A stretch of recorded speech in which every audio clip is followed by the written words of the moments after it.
Welcome to Myra and family blog. तर गावी येऊन तसे खूप दिवस झाले होते, खूप फणस फोडले, पण ते सगळे बरके होते. आणि मला कापा फणस खूप आवडतो. आणि आज उषा काकीने देखील फणस फोडला होता. तर मम्मीने माझ्यासाठी आणला होता की खा, घे, कापा फणस आहे. पण शेवटी तो देखील बरकाच होता. आणि आज माझी तब्येत ठीक नव्हती, तर माइंड डायवर्ट करण्यासाठी ना मी म्हटलं चला कुठेतरी सगळे आपण बाहेर जाऊया. तर आम्ही सगळे निघालो. गुड्डी देखील आली होती. आणि अनिरुद्ध परत घरी गेला होता, कारण का कोयता घरी राहिला होता तो आणण्यासाठी. आज आम्ही फणस तोडायला चाललो आहे. आज मी माझ्या सासूबाईंना सुद्धा घेऊन चालली फणस तोडायला.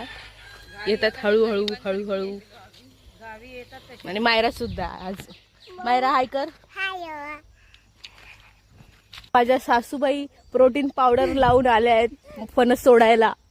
तर गाईज बघा इथं फणस आहेत आणि आर्या चढते वहिनीच्या खांद्यावर फणस काढायला. तिने आता दादाच्या पायावर पाय ठेवलाय.